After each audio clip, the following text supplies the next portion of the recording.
adding to that, you just said that it's going to be very difficult for him to.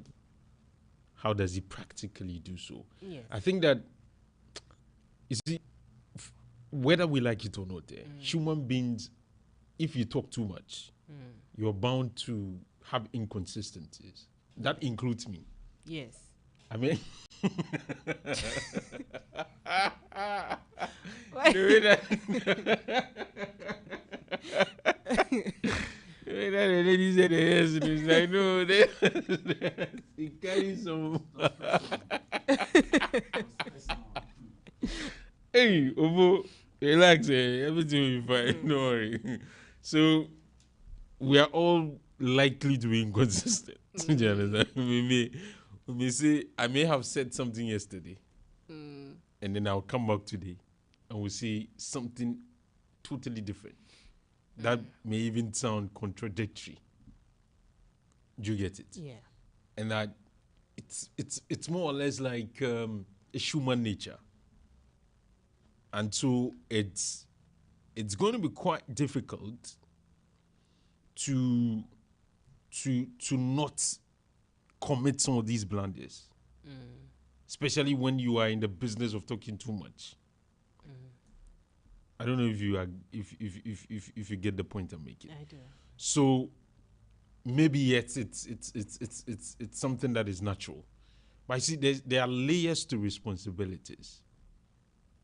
The ease with which people will forgive my inconsistency is not the same ease they will forgive Dr. Muhammad Bome if they feel he's inconsistent.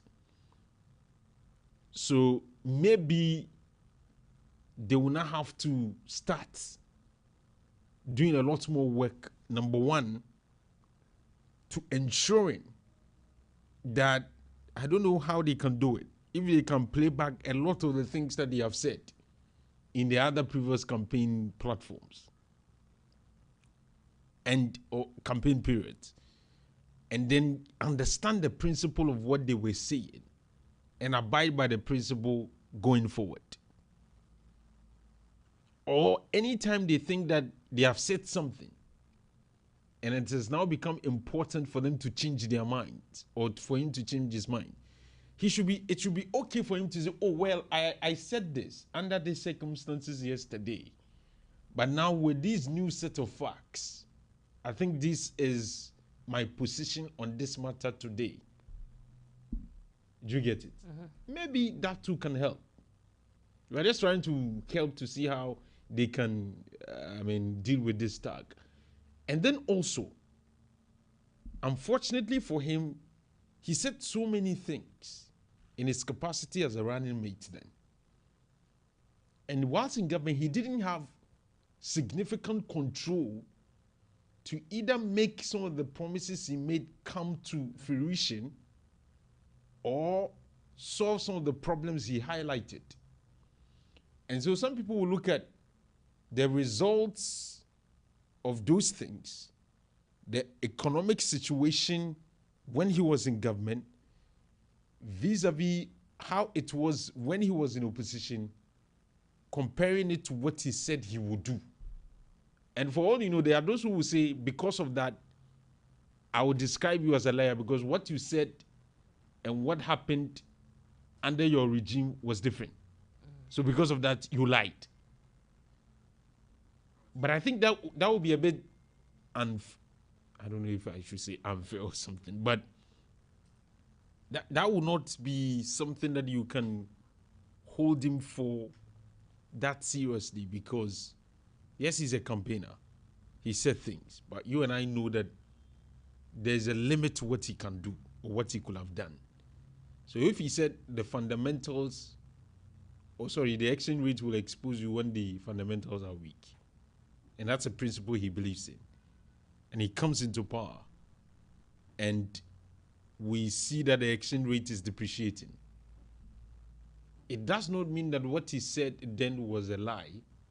What it means is that he said the truth, but that truth is also reflecting in his government in the sense that what he criticized is playing out in his government.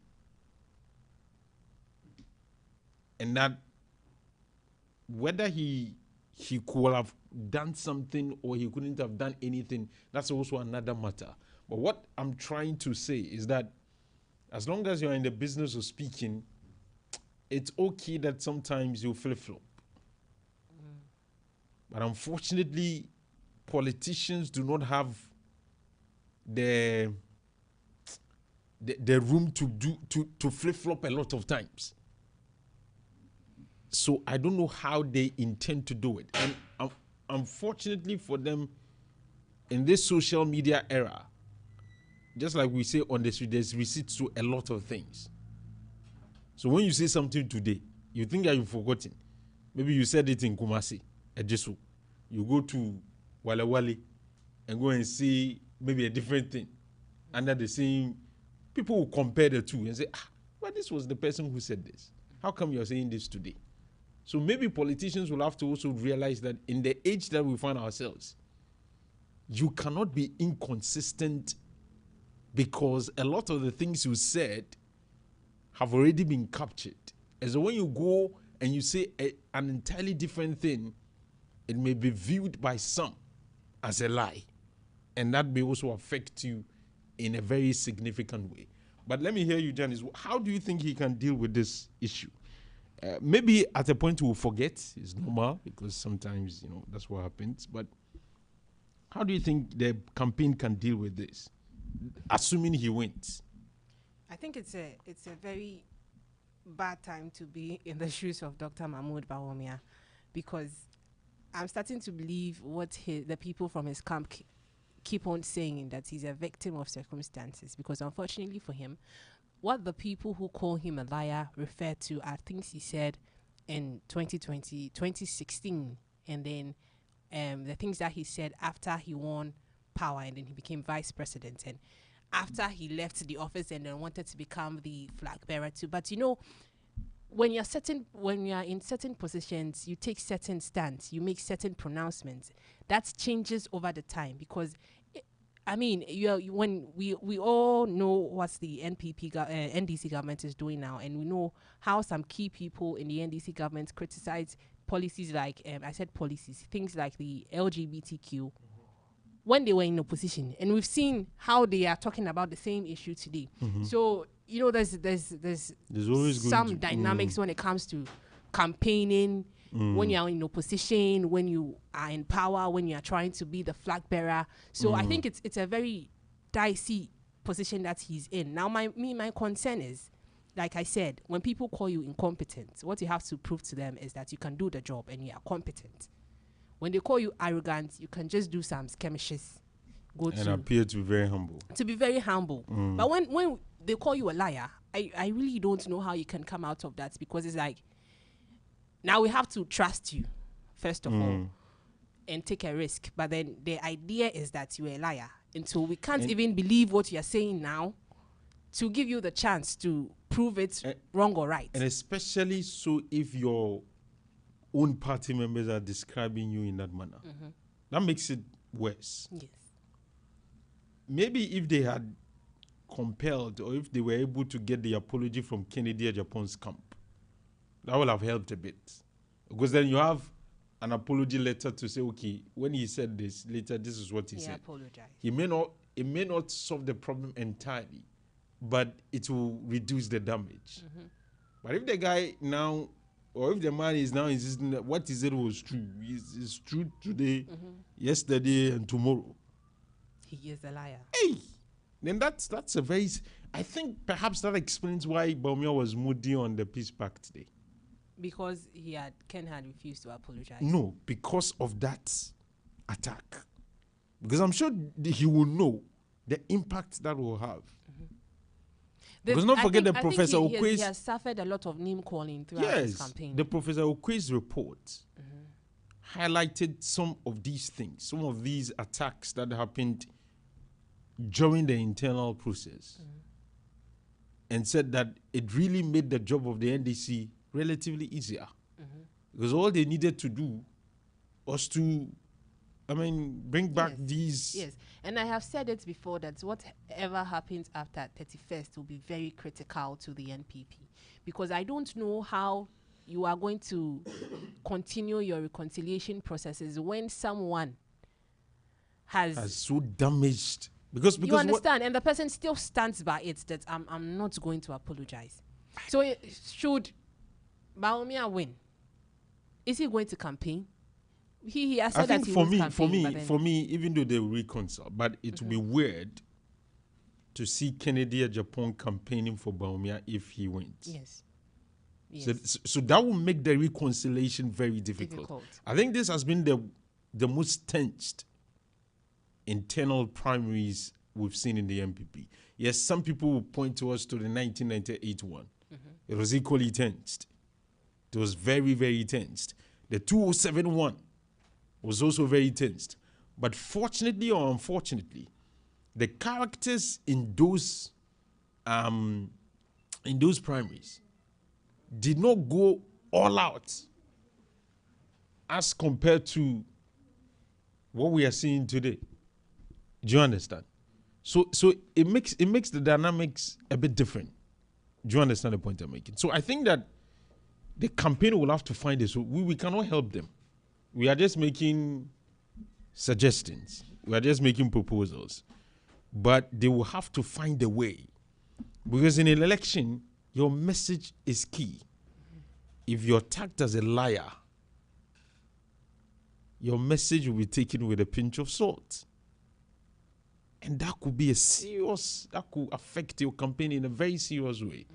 So maybe if it was the NDC, people say NDC, the opponent, that's what they would do.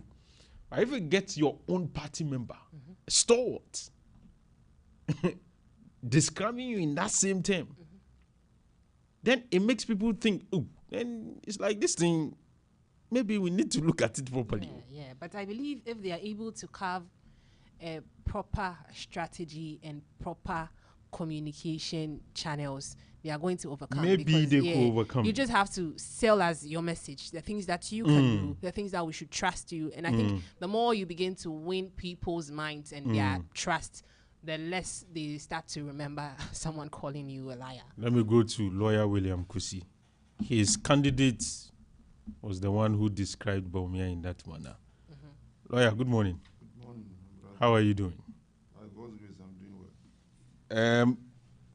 Some believe that your candidate's description of a fellow party member, Dr. Baumia, as a liar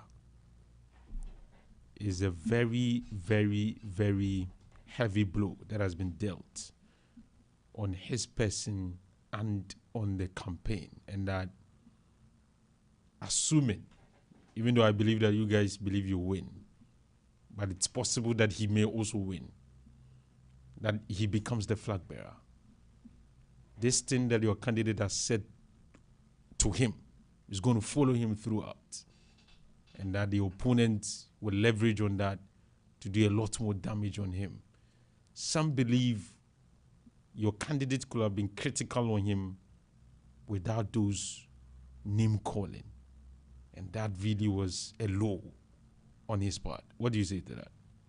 Well, it's much ado about nothing. In fact, the impression I get from the commentary suggests that Kennedy Japan is too powerful and that when he makes an utterance, it becomes a law. A lot has been said about Kennedy Japan by the Baumia camp. Insults. I don't hear people commenting on it. Is it because Kennedy Japan is an institution and that is the most popular and most powerful individual? If that is the case, then he deserves to be voted for. Otherwise, why would Kennedy Japan's description of Baumia be the basis for the election of Baumia? But is that right? Do you think right? the description of your candidates that Baumia is a liar? It is as good as you brood of vipers. What does that mean? Who has asked you to run away from a preacher of the gospel called a group of people brood of vipers? And in the ears of people, it sounded like an insult. But it was a preacher, John the Baptist, an anointed man. So let us not pretend. I probably would not have used that word, but that is the word Kennedy used. And you are okay with it? Why not? Should Kennedy apologize to Baumia? Because it is his discretion. because what he said, he alluded or he said that it was Bawumia himself who made that comment that Eduboahin did not contest the 1996 election because he was ill, etc.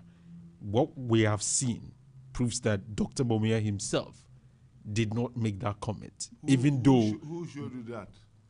You picked one of the videos out of the many statements made. Bawumia has made that statement.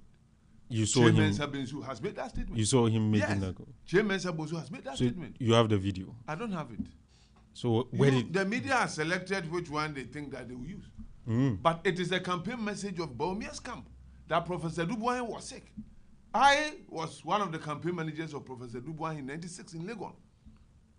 And so it's a lie. It's a palpable lie for anybody to suggest that he was not re-elected because he was sick. And this is coming from the camp of Bawumia. Why are we not bothered about people who want presidency but want to rely on lies? Want to rely on lies to win election? Is it true that Professor Dubois was sick? If it isn't, was it not a lie? If it is not, it was a lie. Somebody who speaks lie, who is he? Yeah, even if you stretch it to some of the people in the campaign, the argument has been that they were referring to something that has been said in Apia Minke's book. You are aware of this, no? I'm not aware of it. You are not aware that it's contained in... And the audios I've heard, none of them refer to Apia Minka. Okay. The audios I've heard. I didn't hear anybody say, Apia Minka, if he said Professor Dubois was sick, then probably he knew something we didn't know. Because I was his campaign manager. No, you were his campaign manager on campus. Yes. But these are people who were very close to him. But have you seen the video? But look, it wasn't Apia Minka who voted. We did. And we were not aware he was sick. He contested. Throughout, he campaigned. And we went to the polls and he lost. And after he lost, he gave a speech and supported John Kufuor. So, if somebody says that he was sick, it's obviously a lie. And as somebody who speaks a lie, who is he? A liar. But Bawumia has not said that. The videos are there. Does not suggest it was Bawumia who said it. But it was one of the campaign messages of Bawumia. Should this issue that has happened, plus what happened at the Peace Pact signing, according to Global Info Analytics, have made your candidate lose a lot more votes because of his posturing, his demeanor, and some of the things that he did. Do you agree with that? No, I don't at all. And Saturday we'll see whether or not he lost a lot of votes. In fact, I have received calls, people happy the way he conducted himself, especially at the signing of the Peace Pact. Can you be cajoled into signing a Peace Pact for somebody to steal? I don't know the thinking of Ghanaians. We have relegated truth to the background. And we are dealing with this diplomacy that has killed this nation. You get me to sign a Peace Pact and I'm not satisfied with the content. I shouldn't raise any issue. Are you dumb? You go, you are given a document, you don't understand it, you sign it, and you want to lead the nation? The expectation is that the Peace Pact was sent to them days before. Yes. So you should have known the content of it before coming to... Which time was he expected to protest? The information I have was that it was handed over to them there. Then the chairman of the committee says 2 days. I haven't interrogated that. But whether it was 2 days or that very day, if he had issues with the document and he had opportunity, of course, he should protest. But eventually he signed. Of course. So, is that not wisdom? So what was the... He sought clarification. What is this? Are we expecting robots to lead this country? Somebody has an issue with the document, he's seeking clarification, and it's an issue. Why? Said his demeanor was... As a matter, we are presenting a wise candidate, an intelligent man, confident enough to do what is right. We don't want any stooges to lead this country. The man is confident. He will not die if he's not elected a president. He will not succumb to any systems that are not right. And that is why we want him. From the time of independence, we have suffered this kind of leadership. People who do not believe in themselves, they feel so privileged being president of the country, do not have any wisdom of creating wealth, and we elect them, and they give speeches. And we are where we are, and we are complaining that we don't have jobs. Our systems are, why? Ghanaians should listen carefully. We are no more going to select leaders who think that they should please the public. We will do the right thing. If we receive documents and we don't understand, we will not sign contracts which we don't understand. We will not give our gold out and take 2%. To me, it doesn't show wisdom. He has also said that Dr. Brian Achampon even signed where he was supposed to sign. Well, have you heard that? He himself has said that. Very well. That is factual. That is So factual. it can be checked. Yes. Okay. This is a matter of fact. So eventually, where did he sign? Because if or they But changed. you know he gave the document out back. They could have cancelled and given it back to him. Those details I wasn't there. You get the point. And I'm not sure you are suggesting that he was stating a lie. Between the two or those there, he's the one who has come out publicly with statement and has been verified. And he's the most truthful amongst all of them. Do you believe that Kennedy can win this contest? Why not? Lots of people seem to say it's a far-fetched. He Yes, can't. they will be surprised. This is election. And to me, he has done what is required of him to go to the delegates and tell them his plans for them, Okay. the party and the nation. And he has done exactly that. The rest is for the delegates to choose who to lead the party. Is it true, because you are part of his company, is it true that there's a document he has given to delegates that suggests that Yes. if he becomes flag bearer, you give them loans? Loans. Loans, yes. Yes, employment and loans. Employment and loans. What's the difference? So until he wins, if he doesn't win, he will not give. Oh, As a president of the country. If he becomes president. Yes. I thought if he becomes flag bearer, rather. Oh, flag bearer, no. So if he gains power and he's given the powers to rule this country, you know Maslow. Yes. You know all those money. Yes. If you are a member of the party, a member of the MPP, you get loans. a member of the party who plays the role in selecting. In fact, you know that the basis of our party is from the grassroots. And you cannot expect them always to vote for you. You become the president and you are up there enjoying and they are suffering. He's saying that I'll put up systems that will get to employment, that will get to resources to start something, startups. That's what he's promising them. So the document is what? It's for you to indicate it's for your information, that's all. Okay, like who you are, your details. Yes, your details, your background, and all that, so that in the future, if he wants to help you, you know where to help you. But is it necessary? Because after he wins, there's a easy way of identifying who is a delegate. No, there's no easy way. Because you have the register. You know who is a delegate. You know who is not a delegate. If there was, they would not be complaining. We took that decision based on the complaint of the delegates. That when it is election, they come and give them money. They vote. They leave them 8 years time. They come back. What we are trying to do is to make sure that we integrate them in governance. Make sure that when a person is elected as a leader of a party, he does not leave them, go and appoint people with foreign accents as ministers and whatever. And when it's 8 years, you come back to them, vote for me, then you give them money. Shouldn't he be giving loans to all of us Ghanaians instead of just selecting his party folks? No, those people are also Ghanaian, are they not? But it's like they have special dispensation. Are they not? But are you not aware what is going on today when NDC came to power? Are you not aware? What is that? NDC members are Ghanaian, so they are enjoying. So you So when we come to power, MPP people also enjoy. Will NDC people enjoy? Why not? But NDC people will enjoy first. There's a national cake. Any leader will ensure that same is distributed fairly. Members of the MPP are Ghanaians, and if we are sharing, they will have to get their share. Okay, let's come to the major message of Kennedy Achampon, the issue of jobs. Yeah. His claim is that because he's a successful entrepreneur and he has successfully created businesses, which a lot of us don't doubt, it means that if given the opportunity to become a flag bearer and eventually the president, he can leverage on that experience, that acumen, to build or create more businesses so that more job opportunities will be provided to young people.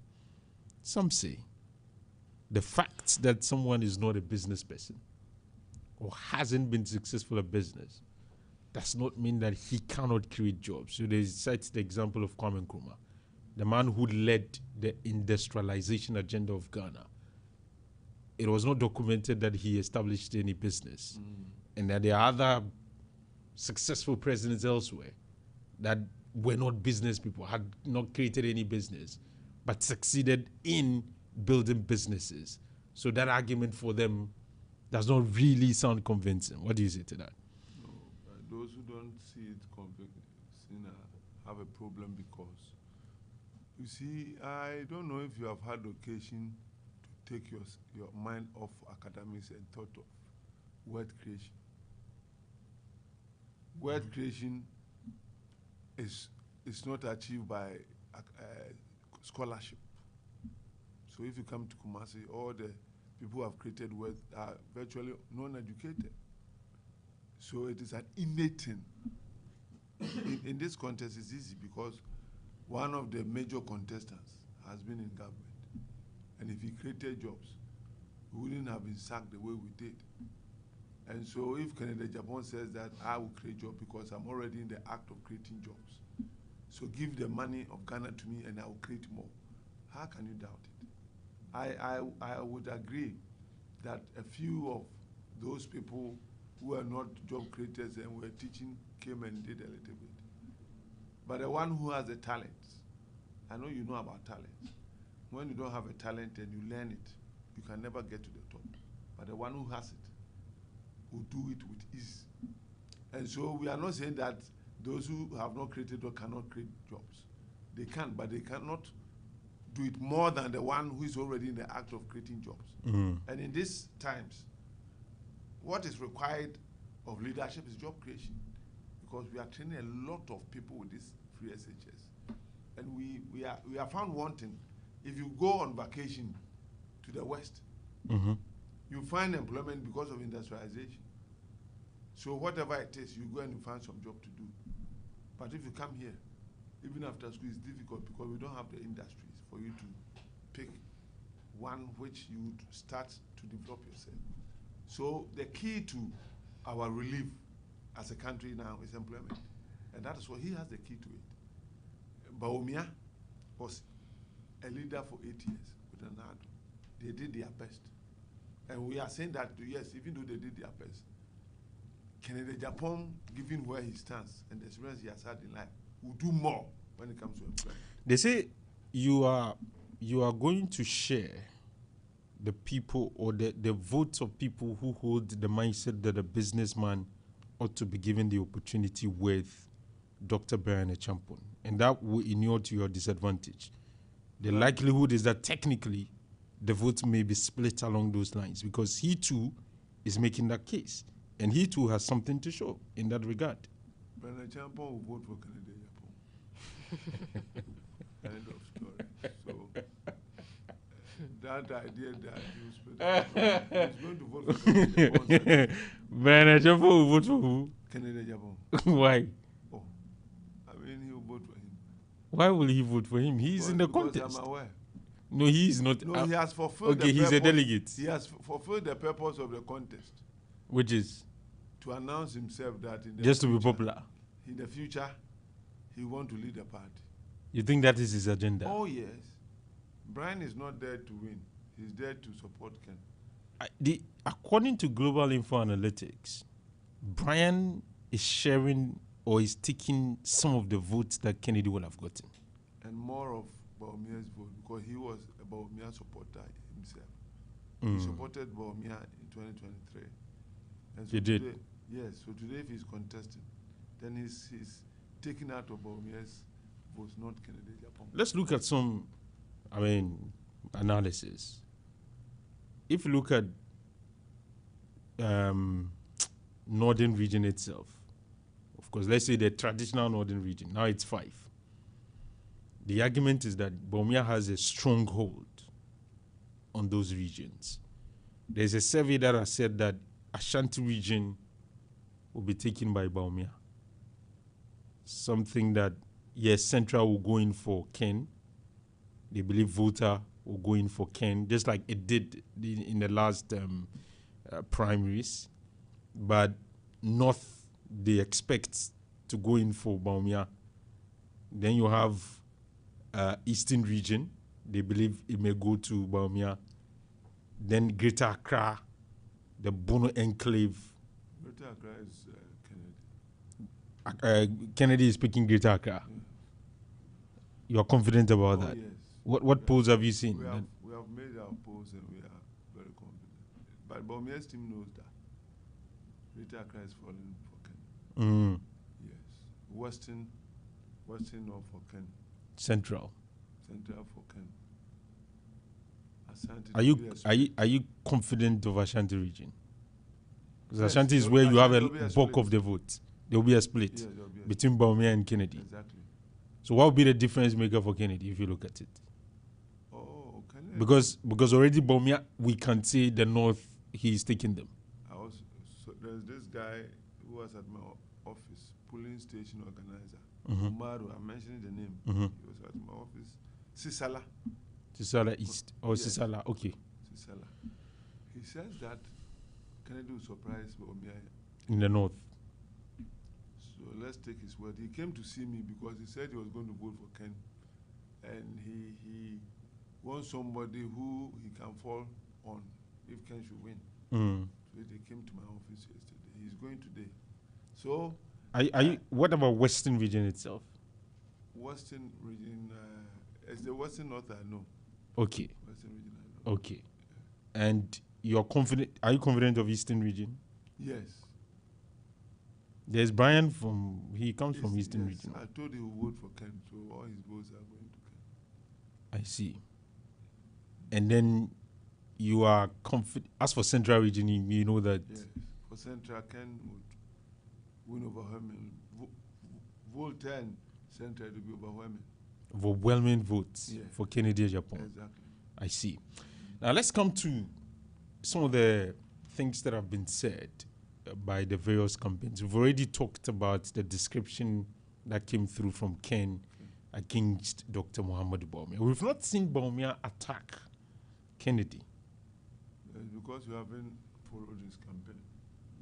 If somebody uses the word konkonsa, what does it mean? Konkonsa. It means that you are an inquisitive person or something. Is that gossiping about somebody online? Is that not so? Okay. He said that Ken is gossiping about him. He mentioned Ken's name. No, because I've never heard him mentioning Ken. He never mentioned Ken. Okay, so how did you know? The approach. You get the point. It's only the approach. It's the approach. So let Ken be Ken. The issues for the party is not whether somebody has insulted the other. The issue is who can win the general election. To me, that's the issue. And that's what I tell the delegates when I visit them. That, look, yes, you may like Bawumia, he may be a gentleman in your opinion. And I also like him. Are you sure? Oh, why not? Okay. He has been our presidential candidate. A vice president. 2024, I campaigned for him after you lost the contest. Yes. And so who says we hate him? But the point is, who can win power? Why do you think Kennedy can win power? What has he? Because some say even internal primary you couldn't win. You're not popular enough to win your internal contest. How sure are you that? They are saying that Professor Frimpong Boateng and others have filed a suit against the delegate system. A tiny fraction of the party membership goes to sit somewhere and they are giving money and they vote. So it will not be fair to judge the popularity of somebody based on primaries. You see? But that's how you become a flag bearer. Yes, I know. Kennedy is going around being confident that he'll win. Because It's the same people because he of the will. message he has given out there. So it's not the money. No, for money. So if you Kennedy say has not if got you the say money. small number, they are giving money. And I am saying it's not the money. based on the monies given to the delegates. This is not a secret.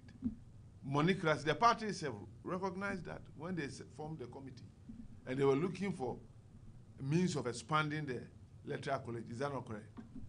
Why? Because we were thinking that the monetization of the primaries was becoming a problem. So you have a problem with the delegate system. Of course, I do. It must change. Everybody, every card bearer member must vote. So Vic, NDC tried that not some time ago. It didn't really go well for them. They returned to the normal. Don't you think? I'm not aware of the failure of that, but. But you recall they attempted yes, that. yes. I think 2015 or something Yes. around that time. Yes. Yeah. Because you see, that's the best way to go. How can money determine who leads? And you know the sort of people who will be leading us. Now in our parliament, we will get people who have money, probably through ritual murder and other things. And because they have the money, they will do politics. So let's get to a stage where people will look at you not because of the money you have, but probably your contribution to society, your wisdom, your qualification, they vote for you. And to achieve that, we have to scrap the delegate system, improve the party's structures, and allow all party members in good standing cast their votes. And when this happens, I think that even people might not have to go around campaigning, region by region, because you can't meet everybody. So on radio, you tell the people what you have for the party, and they will go and cast their vote. Less expensive. So you support Professor Frimpong Boateng's actions? Of course, I do. I support him in every step he has taken. I see. Yeah. Because you've just mentioned Frimpong Boateng, do you believe in his description that the party is currently fake? Fake was a strong word, but there's a lot of anomalies in the party, and it ought to be corrected. For instance, let me give you one example. National executive officers declared their support for one candidate when there's a contest. Regional executive officers declared their support for one candidate, and they still want unity. I was thinking that wisdom will tell you that, let me use Asante Regional Chairman, for instance. He's the father of the party in Asante. Is that not correct? And then 2 of your children are going to contest. All you do is that you may have your favorites, but you won't come out openly to declare that I'm for A or I'm for B, so that after the contest, you can flow well with whoever comes out there. In the party now, you may be a regional or national executive officer, yet you support one party, campaign for the party. And then expect that when the person loses the election, he will work and cooperate with you. Naturally, that is difficult. And it is one of the reasons why we are struggling. So, that, to me, is not the best. And Frimpong Boateng will describe it as fraud. Fake, sorry. And many others. Look at when we had our conference. One candidate was given the Titan track. Because in his capacity, as at the time, it wasn't official who was going to contest, but he was called out in his capacity as the former vice president. No, there's no office like former vice president in the party. In government there is. In party there's none. But if there's former president, there's former vice president. There's former president. Yes, there's former vice president. Who is president. recognized. But for the vice president, he's not. Why is he not? And so when there's a conference, there's no need to give many special dispensation, you see, to raise eyebrows, especially when you know there's a contest ahead. You don't have to. And it creates tension, and people get dissatisfied. Meanwhile, we want to work together as a team. But you see, and this philosophy of being treated as special, I don't get it. The man himself should avoid that, thinking he's special, because he's not. Once you make yourself available for contest, you are not special. He is the living former vice president of the MPPO. In fact, he's a running mate and a vice president. Yes, so he's going to get these courtesies. No. It's normal. Not when there is a contest.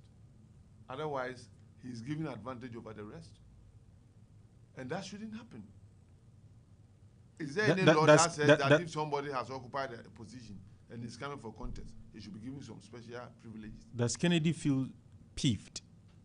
Like, is he pained that he thinks that the party has not been fair to him? Oh, no, the individuals, not the party. People he has helped, but not the party. But if you've helped somebody and he thinks you're not worthy to be supported, it should tell you that maybe there's something wrong with but you. You don't go insulting him. For the support, you can choose not to support him. You see, you know how. But he too has been Nana insulting became people. president. Kennedy has been insulting people, so you shouldn't have a problem when people insult him. Oh, are you sure? But he has been Kennedy's insulting insult, people. let me tell you, Kennedy's insult is always directed at social vice. He doesn't insult individuals. Are you sure? It's directed at social vices. Oh, If he you insults hear him- individuals. Which individual did insult and what was he doing? I've heard him say Muhammad is he used the F. Oh, I can't use it. Oh, there's a video. It's trending online. Your mama. Yes, he said it should be banned. He and Asidin Kete and some other people. What- And Muhammad is something. Why did he make that? The question is, why did he make that statement? But he has made that. You should. Yes.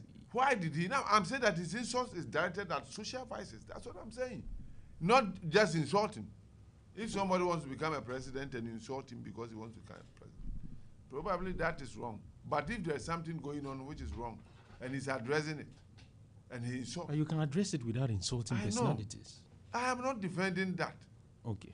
But you see, I gave you an example of you brood of vipers, didn't I? It is not all the time that you address issues diplomatically. And that is not this word. I have read classical history and civilization. These things you see, they've been played over and over and over again.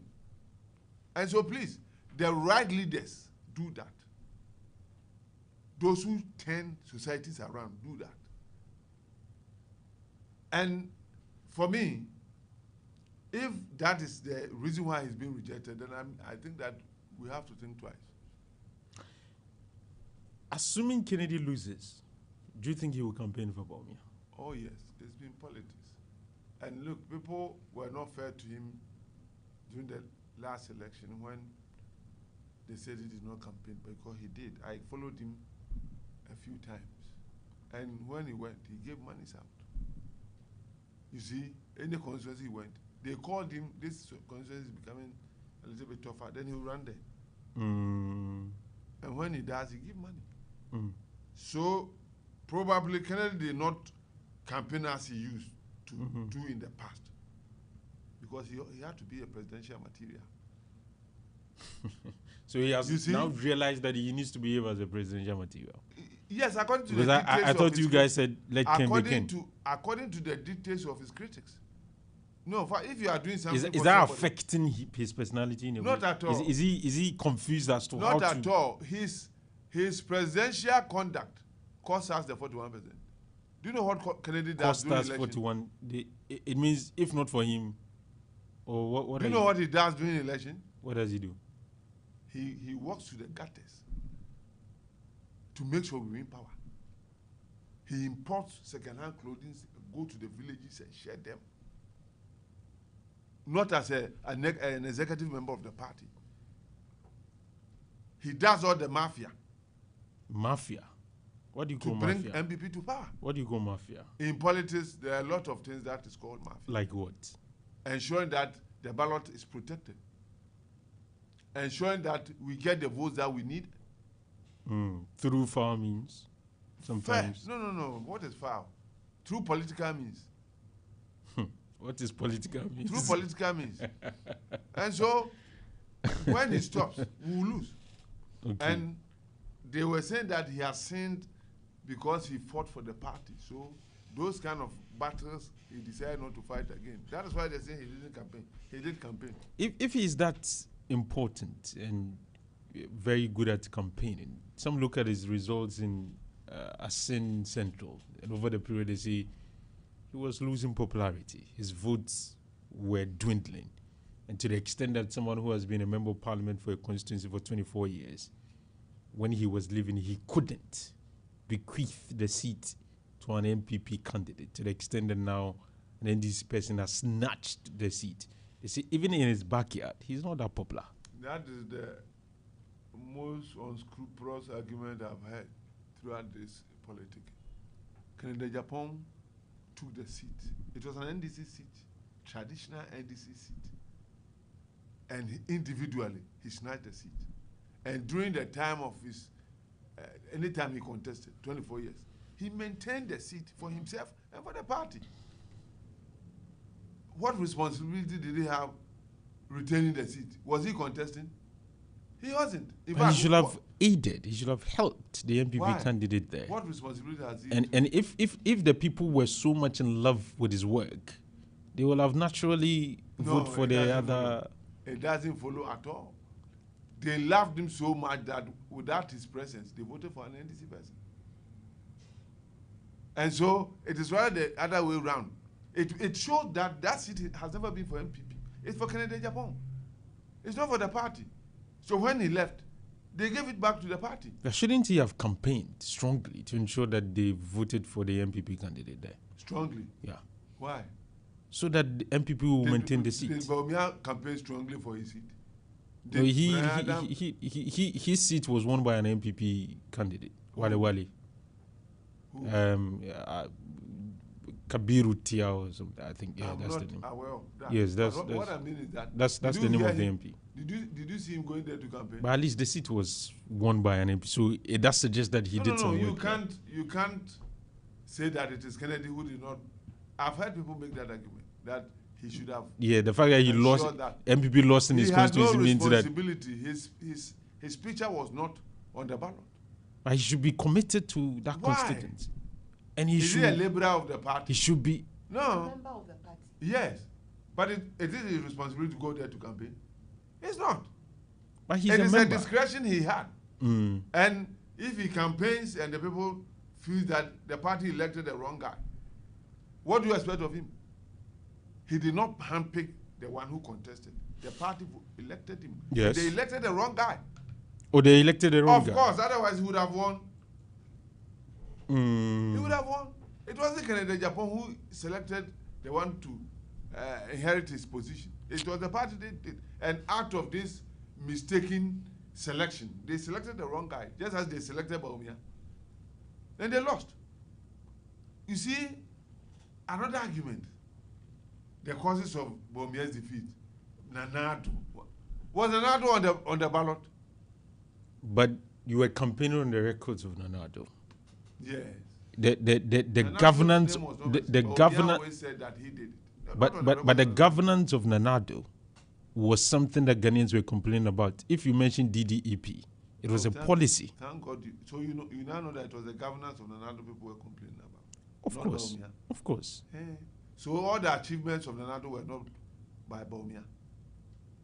That too is a fair argument to make. Yes. Yes. But how come people are claiming that it was Baumia who introduced this? It was Baumia who introduced that when he wasn't the president. But when it comes to successes, when it comes to failure, it's Nanado. When it comes to success, it's Baumia. What is that? That is fair. If you make the argument, it's fair. Somebody will say, yes, it's a fair argument. You either take both or you leave both. To me, when I contest an election and I lose, my father cannot be blamed for my loss. I was the one who was contesting. If Baumia was that popular, people would have dared the hardship they experienced and Nanado and voted for him. He wasn't. That's a fact. Look, Mama came to the contest with a whole lot of baggage. We accused him of a whole lot before we voted him out. Do you think Ghanaians had forgotten? No, but they were comparing the party, the people contesting, and they felt that Mama was more credible than Baumia. But your candidate said you guys lost the election in 2022, and he mentioned reasons. Yes. The exchange rate depreciation, DDEP. Yes. So it's not Baumia. He himself has acknowledged the fact that it is the economic management. Who was in charge of the economic management team? The economic management team in charge. Yes. I know that the it is Baumia. I don't know. It is a fact. And so when it comes to matters of the depreciation of the city and others, the perception out there was that there is a minister for finance, lawyer. Oh, He is practically. I think that propaganda has caught up with you. It is not correct. That The Minister of Finance is part of the economic management team, and it is headed by somebody. But the management of the finances of the country is under the auspices of the finance minister. Why do you say that? The team will just give an let me advice, ask you, an advisory team, kind of. can you then say that the economic situation of this country was not by Nando but by the finance minister? He worked under authority. Yes, he did. So When Nanado they say will go, take he ultimate went. responsibility. When they say come, he comes. So if he was not obeying the instructions of those in charge and he acted on his own, whom are you going to blame? Because they had the power to sack him. So it is neither here nor there. The economy failed. The president was responsible. The vice president, who was head of economic management team, was responsible.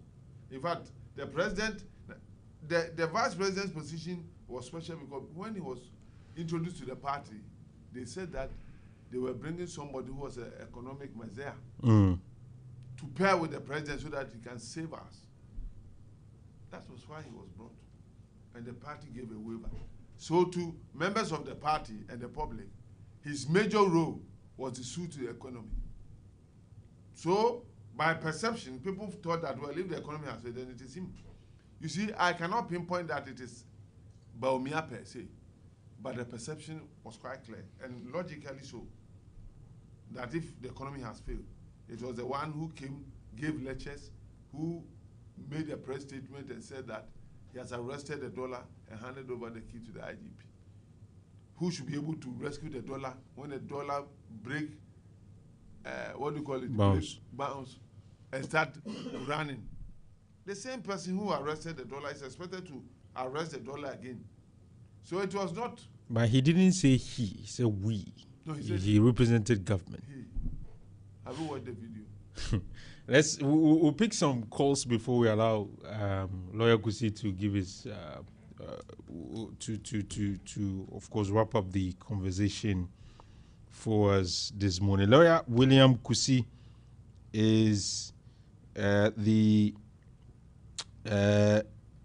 Kennedy Japan's spokesperson here in the Ashanti region.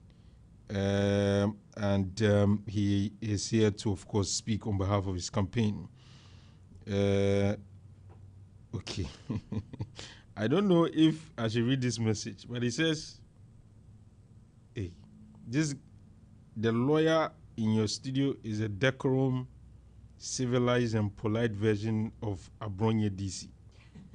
Don't know if that's a praise or that's it's like, okay, this one is more refined. He speaks aggressively, but he doesn't do the things that he said, making his point aggressively polite without insulting anyone. Oh, okay, that's what you mean. So you can do both without you can do that without being sounding without insulting anybody. I don't know how you take that. Is that a good? Is that you are it might be a compliment. You are a decorum, civilized, and polite version of Abronye. You make your point aggressively polite without insulting anyone. That's my brother sending that message. That is the truth. Okay. We are speaking the truth. We dare the consequence.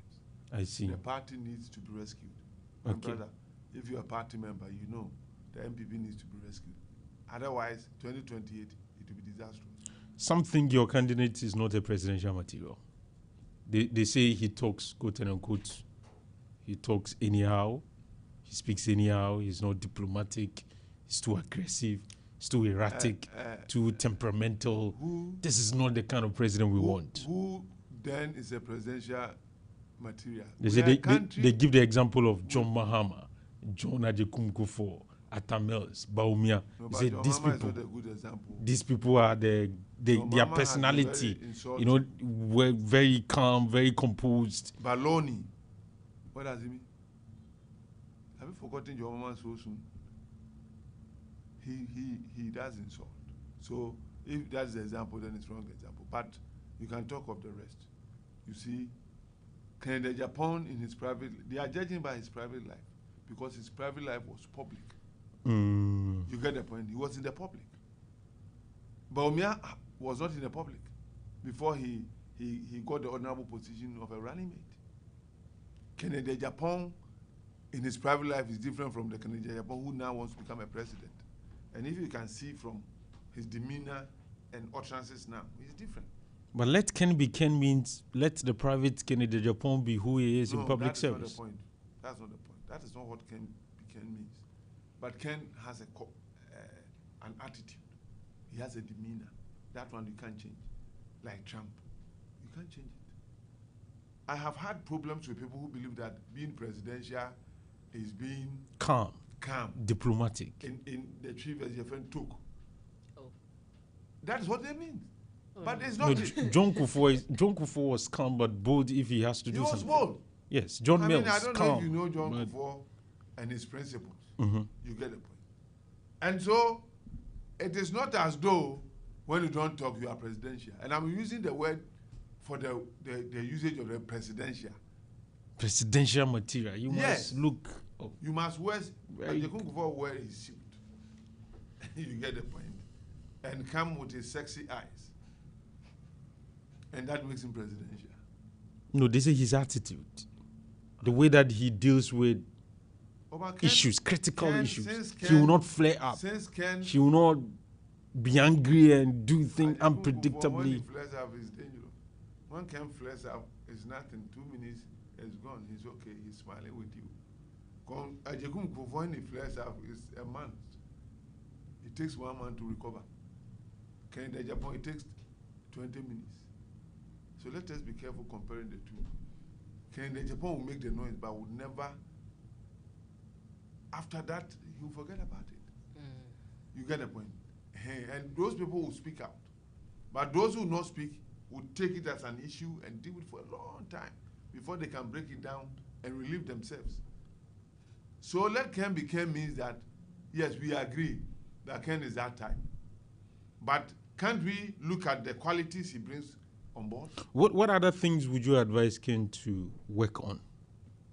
Apart from the temperament. In terms of the way he approached things, what are some of the things you say, maybe this one, Ken, let's work on this so that... Oh, like we have always advised him, he should not react to issues. I think the English is temporary. So that he can take time to ponder over it before he acts. Okay. You see? And as a president, incoming president, I would advise him to cross-check his source before he responds. You get the point? Okay. And that will take him a long way. Because you see, the man has a quality that no other Ghanaians in the political scene has now. And that is what Ghanaians need for a change. So yes, those who want diplomacy are there, but they should give us who want action, the opportunity to see a leader. Okay. Who would introduce action to the leadership. And then we'll compare the two. Which one would be favorable for Ghana? Because you see, we are too endowed to be where we are. We are too endowed. And I look at how much you pay for duties when you clear your vehicle. And then the quantum of gold, silver, diamond, and other things that we have. And you wonder, how can't we make a lot of money from the resources? But we are relying on these taxes. Okay. And so if you get somebody who can harness to the extent that he's even looking at coconut and cassava, I think that the man should be given the opportunity to try that. We would control him and ensure that the structures are set that I mean, to me, he has passed the test. Is Ken controllable? Yes, he is. Because of what has happened since he started this campaign. You see a lot of changes. Refusal to... some time ago, he mentioned how the wife warned him to ensure that he doesn't open his mouth. If not, he shouldn't come back home. So he's controllable. The wife could sanction him not to talk to an issue. And he kept quiet. Okay, lawyer, you've also mentioned that the NPP needs rescuing. Do you think that should Ken win on 31st, he can forge unity within the party? Obviously, that is one of the advantages he has. Martin is coming back. Everybody is coming back when Ken wins. When Ken wins, Martin will come Of back. course. Why do you think Martin will come back? Because he has the DNA of MPP. And he So Ken is the only person that can bring Martin yes, back? now. Ken. Do you need Martin? And we need him.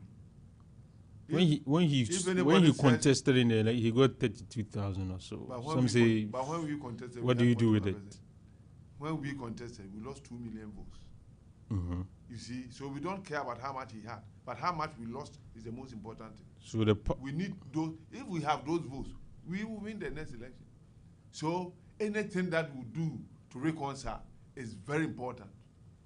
Many might not have followed Alan Martin, but they voted again. They did not vote. They did not vote because he was not with the MPP. In fact, at the bar, Asante Bar, all the senior lawyers were supporting Alan Martin. About 80% did not vote. So let's get him back because we are desperate. The party is collapsing. Look, NDC has become more attractive. Let's go to the tertiary institutions. During our times in school, we won every time there was a contest. Now, the tables have turned. NDC is winning the tertiary institutions. Why? It is how the party has been presented. You think the MPP is collapsing? Yes. Why? Because of leadership. As in flag bearer or executives? Or both flag bearer and executives. All of them. And we need to change so it means Bawumia is collapsing the MPP? Oh, he's the only problem we have now. The disunity. And I can justify it. Everybody who has left the party leaves because of him. Everybody? Everybody. And that to me is a problem. He should work on that. What has he done? I don't know. But people leave because of him. Because they want to skew everything to his advantage. It is causing a lot of discomfort. Just allow the system to flow. We have a constitution, we have rules and regulations. We are contesting an election. The tradition of the party is that after we have finished with the contest, we start from the grassroots, change everybody to the top. Now, because of somebody's interest, we start from the top to the bottom. And it's causing problems. Why would we do that? When people are dissatisfied. So that you have time to heal your wounds. That is not it. So that they can maintain the delegate system and win again.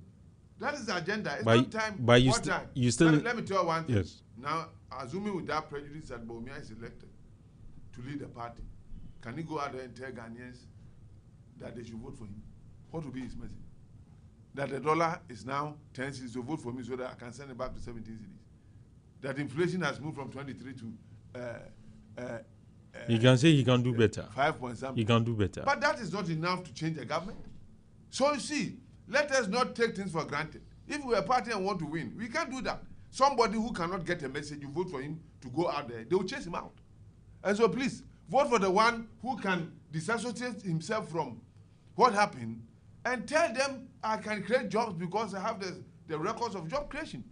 And people will buy it. If you vote for Bawumia as a party, he will go out there, but he can't get a message. If Bawumia becomes if Bawumia becomes the flag bearer, would that mean 2028 election is lost? That is my opinion. Well, let me do this analysis and close. Please. Would the Kusasi Mamprusi conflict not affect us? Over 1 million votes, will it not affect us? It will. The economy that got us out will not affect us. It will. These Muslims refusing to recognize their own will not affect us. It will affect us. These are very important and germane issues. That's why I say that I love Bawumia. He's a gentleman. He wears shoes. Just like you. Yes. I wear them when I have to work. Otherwise, I'm a typical African. You wear suit. Anytime you've been here, you are in suit. Because I'm going to court after here. I'm a typical African. I enjoy where I am. A lot of people have really, really enjoyed the conversation. Let me pick a few calls. 0541022318. Lawyer William Gusi is still here. He has made a strong case for his candidate. Are you convinced or you still have questions? He's here. He represents the man here. So if you have questions, ask him. He will do well to answer them for you. Let me speak to my first caller here. Good morning. Good morning, Alfa. Yes, Abai. Yeah. Leo Kusi, good morning to your listeners and panel members. Kusi started well, but the way he ended spoke like that. In fact, as a learned friend of the bar, at least come out with fast. Now, did they say, okay, in Kenya, it's almost insulting. Okay? Which also affects your candidate. What did you say? What did he say that you? When Mahama was coming, Mahama first was disaster. Okay, by his second coming, he sent messages that Ghanaians understood and bought into it. So he shouldn't be saying that the person has no message. If he has no message, the party has no message, and it's needless for the party to contest the election. So it should be more academic and more constructive than being destructive. It wouldn't help anybody. It's rather affect their party. It also affect their candidate. Okay. Ken is a good man, but Ken is too emotional to the extent that if about him, the next time he meets you, he wouldn't greet you. And he said Ken makes amends easy. Thank you. That's Aban. Thank you very much for joining us this morning. 0541022318. You can also join in. Let me speak to this other caller. We are streaming live on YouTube and on Facebook. Good morning. Good morning, Alfa. How are you doing? Yes, I'm good. Isabel, talk to me. Very well. I will have one question from Lawyer Kusi, but let me say this, that I don't actually believe in opinion polls because, opinion polls are neither scientific nor spiritual. To me, opinion polls are sentimental. It's thinking. Even 1 hour to the poll, for you to cast your vote, your thinking can change. Money can actually change the way you're thinking. And you vote to a different direction because you have been influenced by money. So I don't believe in opinion polls. Now, let us come to, Baumia is a liar. If you think same with Kennedy, unless you give us a proof, why are you saying that Baumia is a liar? To me, sitting here, I think that Baumia is a traitor. And the people, I don't want to go further because if you give me an opportunity, I'll explain why. Because Traitor. Let us understand. He's a traitor. Traitor in the people. Yes, please let me come. Traitor because he betrayed a Kufuor and MPP when he gave a press conference to say that he is now a man of his own in 2024, giving an impression that he was not given an opportunity to work to work on the economy. As yes, now. Let us be simple because he made us understand that he is an economic material. When he was given so much questions, over 70 questions to data, to answer, he made us understand that, not knowing that he is an economic doom. Now, Lawyer Kusi, does Kennedy regret the utterances and actions he has made in the past? Looking at him today, does he regret? Does he wish he had not uttered? Yes. Okay, he said he wants to give you an answer directly. He said yes, he does. Yes, he's very remorseful. And we have had because I think I actually sympathize with him. I sympathize with him if he knew that he will vote for such a position. Those utterances. Okay. Yes. Thank you very much, Mr. Bedu, for joining us this morning. That's his view. 7 minutes after 9. You can also call me 0541022318. Lawyer William Kusi speaks for Kennedy Japan here in the Ashanti region. He has made a case for his candidate. Good morning. Good morning, boss. Yes, please tell us your name and where you're calling us from. My name is Kodia. Kodia, talk to us. I want to speak to you. Okay, me too.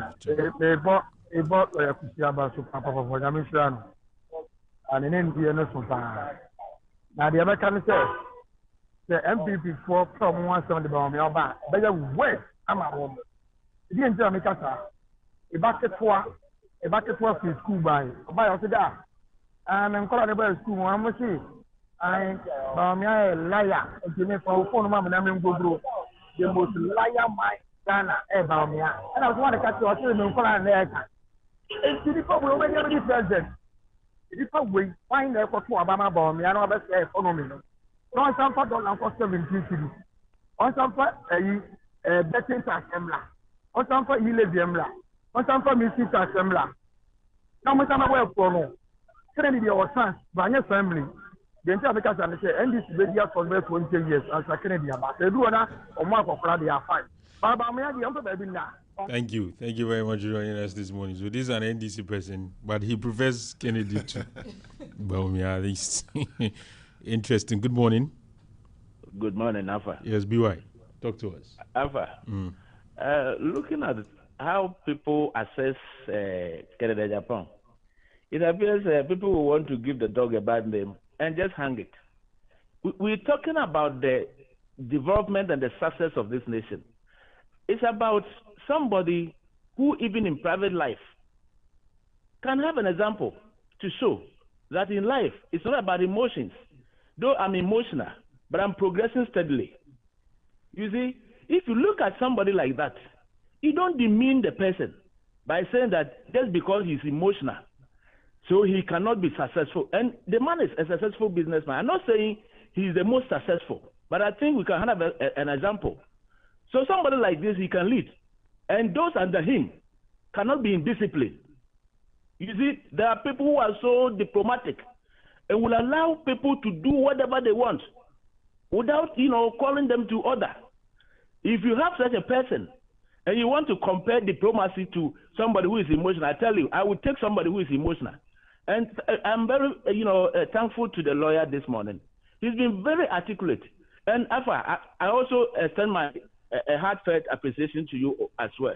You are making some of the people understand who exactly Canada Japan is by engaging people like William Kwesi. You see, people do not understand certain things, but the way and manner you are posing the questions is throwing more light into what Canada Japan can do for this nation. So I hope that on Saturday, some of us, though I'm not into politics, partisan politics, but I'm a Ghanaian. I wish they vote Canada Japan. Thank you. Thank you very much, Biwa, for joining us this morning. Lawyer will have to take leave of us because I want to believe you have other. So let me just take this caller. I'll give you the opportunity to wrap up. I will continue to pick some few calls before. Good morning. Good morning, Alpha. Yes, please tell me your name and where you're calling me from. This is Emmanuel Logonia calling from Parakou Estate. Emmanuel, talk to us.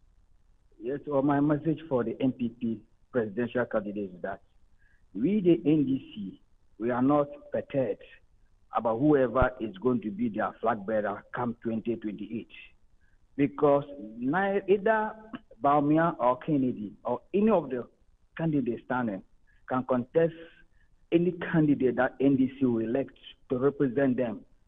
So what we want them to know is that we are going to base our message on the track records of the performance of NDC.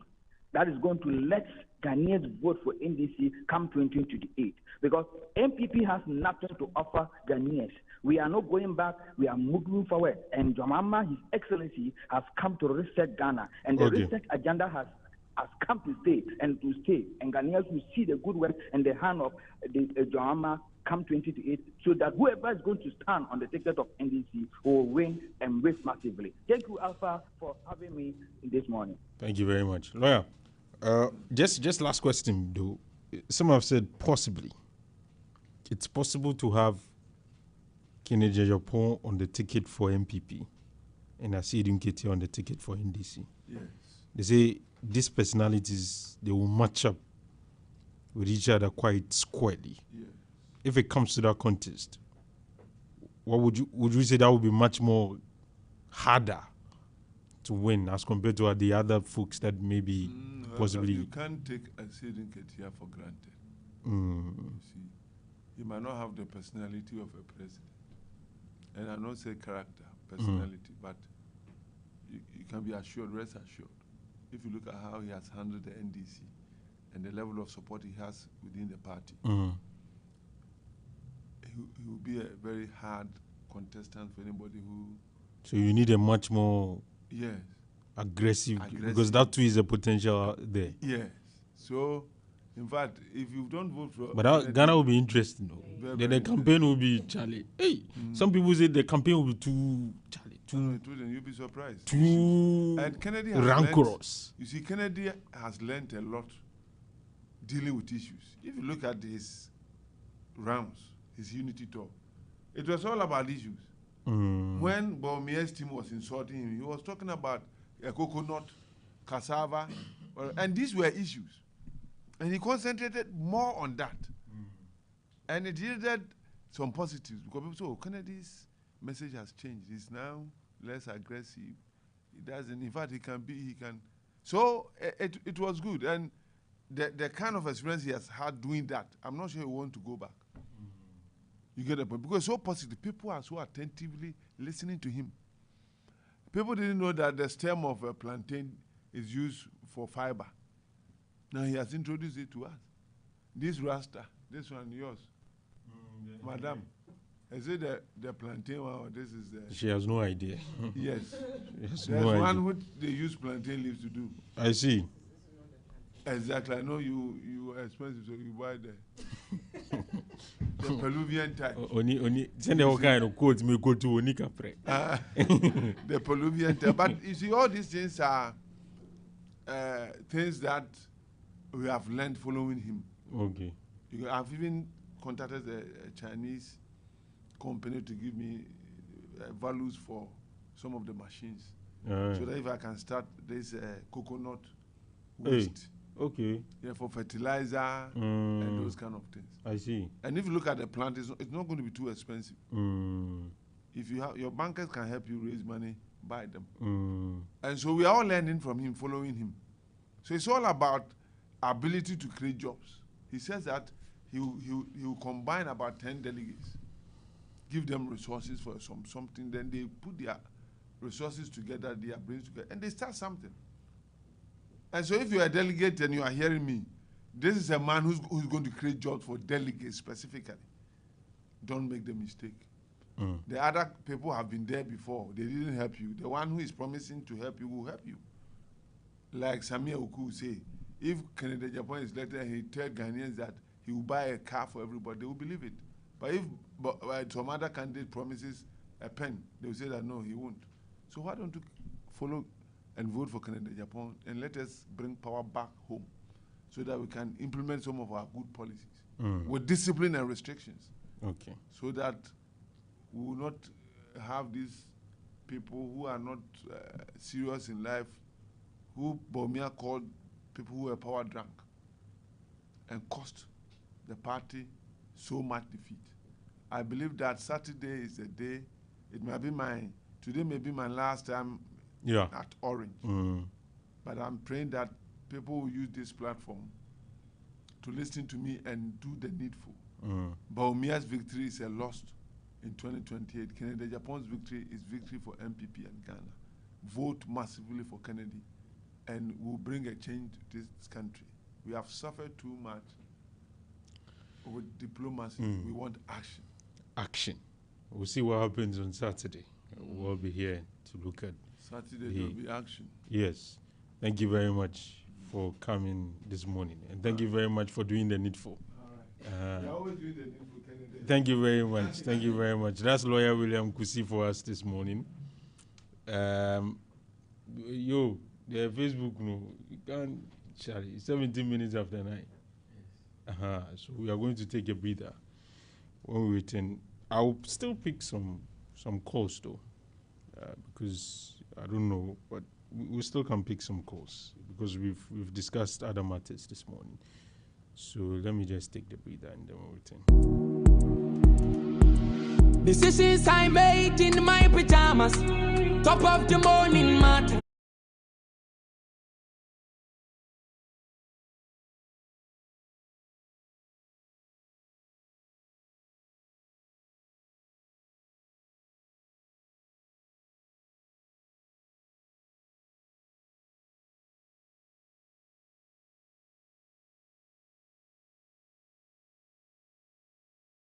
For Janice, she wants us to pick your call.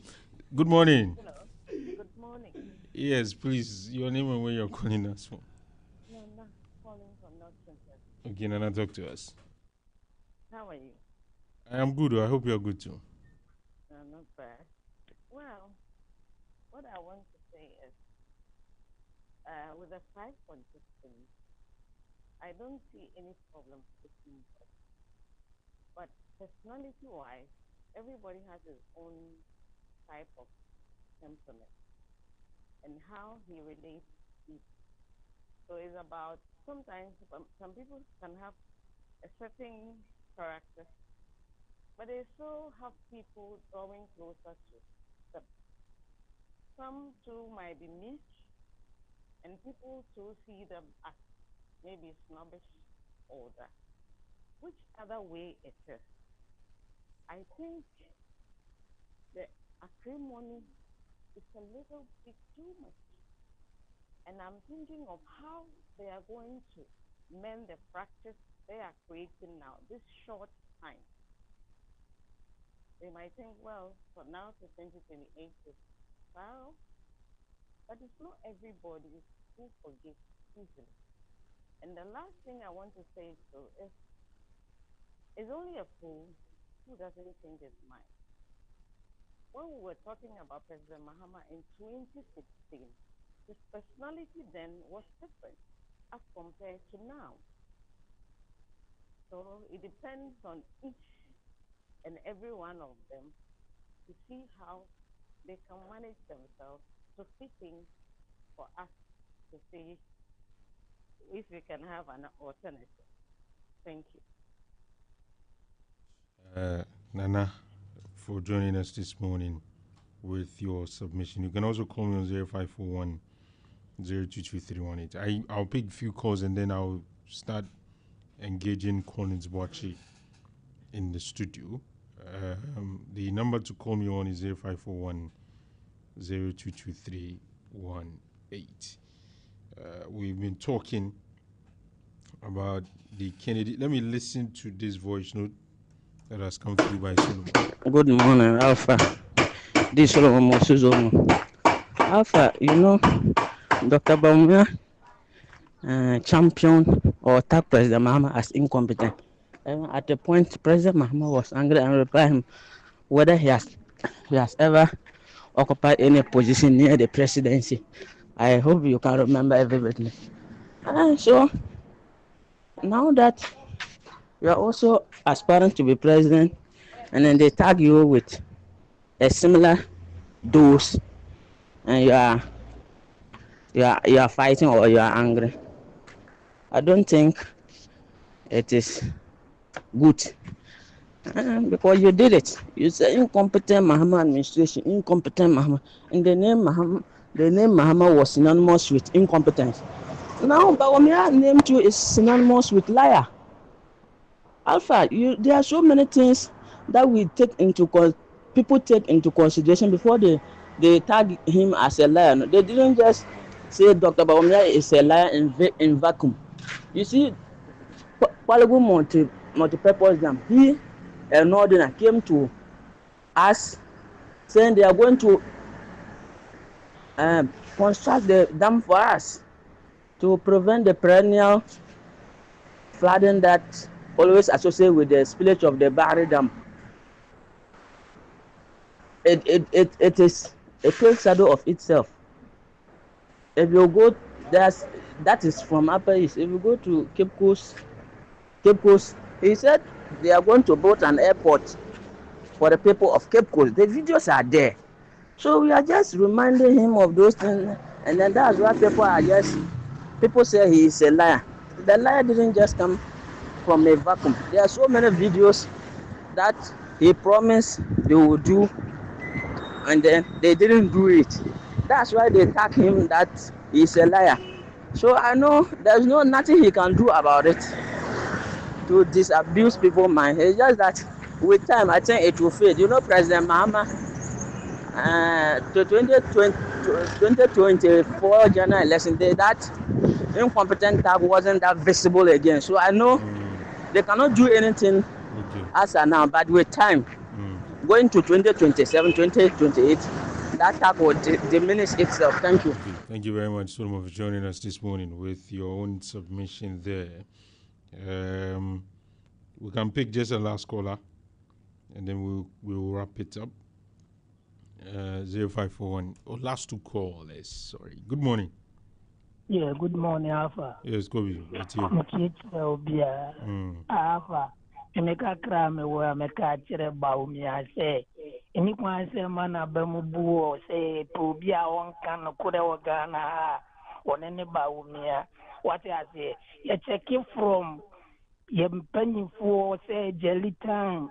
Besine kwa. A dear promise do or more promise ya.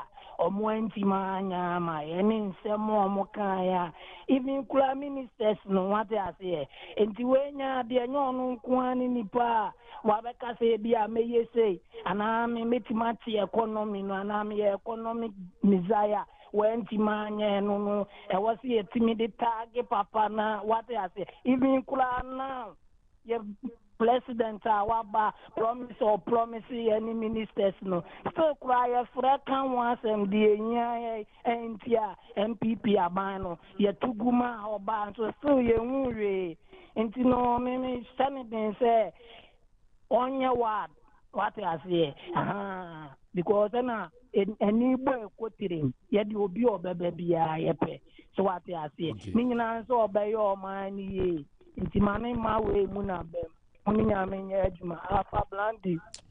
Thank you very much, Kobe, for joining us this morning. This one, let me speak to Janice directly because of her interest. You know how life goes sometimes, Janice. Unexpected wahala. I'm sure you faced some before. They can show up at any time. Sometimes school fees, rent, broken fridge. Everything fits, come at you at once. Okay, so that's why I want to talk to you this morning about extra cash. Extra cash from Forms Capital. It's here, a day here for you. It gives you extra money right inside your Momo wallet. You can repay any day or up to 30 days. Do you understand? The best part is the interest is charged on how long it takes to repay, which is good. And when you keep paying on time, your limits grow over time. So no need to stress, just dial *170#.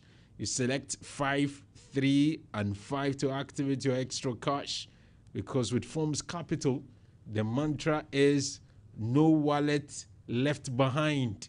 So go on, live extra with extra cash. It's a direct message to you. Let me pick our last caller, and then I'll come to Collins in the studio. Good morning. Good morning, Alfa. Yes. Musa. Musa. Okay, me too. My tea course in the baby, your mom friend, somehow kind. Now, maybe Kakra may be kind of say,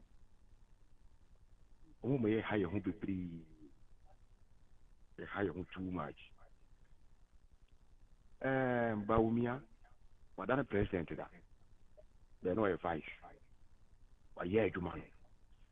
Said, why any year, Kurana, why, yeah, you many people. How would you make you man? Kennedy, when you advice that, when you advice that, I would mean that you heard you money at it. Is it here? So, into way calculation, get you ready. Any other year before you. But when you declare would my advice and I mistakes in every year, I see it anymore. When you mean I don't know about what pennies uncle you mistake in you, I aware. And to me and come home. Yes, sir, delegates one of way anymore. Yes, sir, Mammy and uncle you mistake here. Move about me and I need Emra. The mistake now, yeah, and what a correcting him. Then you're feeling Kennedy's ever for fraud. You take for your tea. How many times? Yes, sir. Young one about me, Amra. Young money years. You're going to go fish, John. They are the far. Thank you very much for joining us this morning with your submission this morning. And that's Musa there. Let me now start engaging Collins. Collins, good morning. Good morning, Alfa. I believe you're doing well. Oh, very, very well. Everything is fine. I'm in high spirits. You're in high spirits. Yes. I'm very elated this morning. Why? Listening to some comments that are being made today about Baumia. But let me not go there now, because I have to extend warmest greetings to some people. Okay. I extend greetings to His Excellency John Dramani Mahama, the President of the Republic of Ghana, the Ashanti Regional Minister, Dr. Amwakohene, and then Ken Zuba, the Mayor of Kumasi. I greet them all. Okay.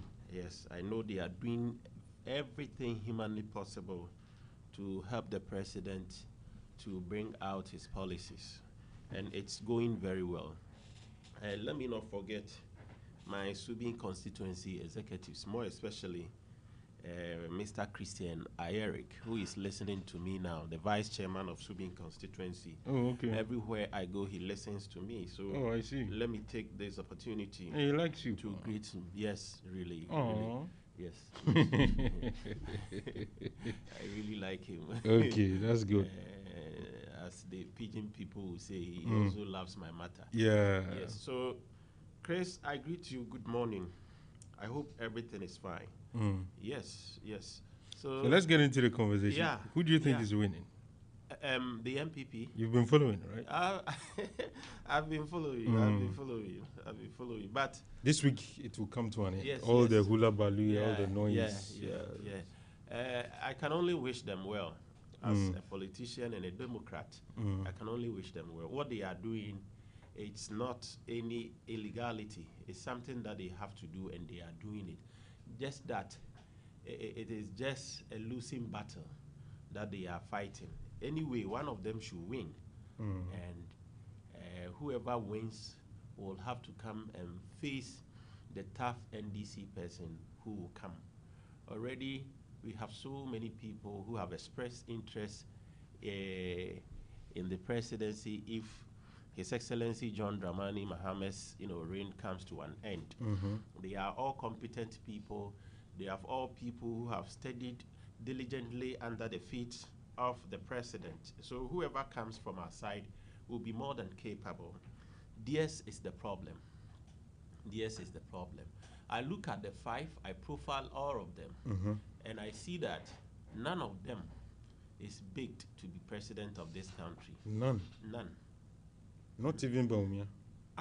Somebody who has come very close to the presidency. He is somebody who should be sitting home by now, praying to God to give him strength and to give him knowledge, because everything that he said he knew, it has turned out to be false, that he didn't know anything about the economy. You remember, I knew something about the economy. He didn't know anything about the economy. He knew something. What was it? She knew how to implement gold for reserve. Gold for reserve. Which can translate let into me tell you, gold board for today. Reserve was which there will help in the 60s. the economy. Please, if you don't know, it was there in the 60s. It was nothing new.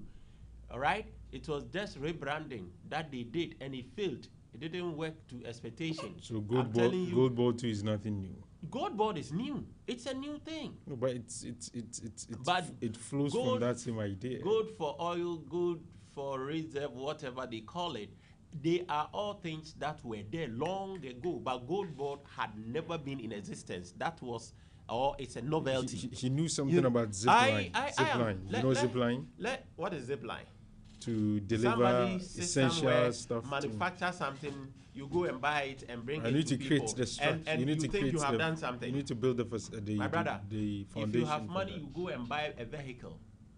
Does it mean you are an engineer or somebody who know or who have? But you must have the idea. What idea? You must know that this is going to work. Every now and then, people are reading. People are on the net, fetching for information, fetching for things. You get it here.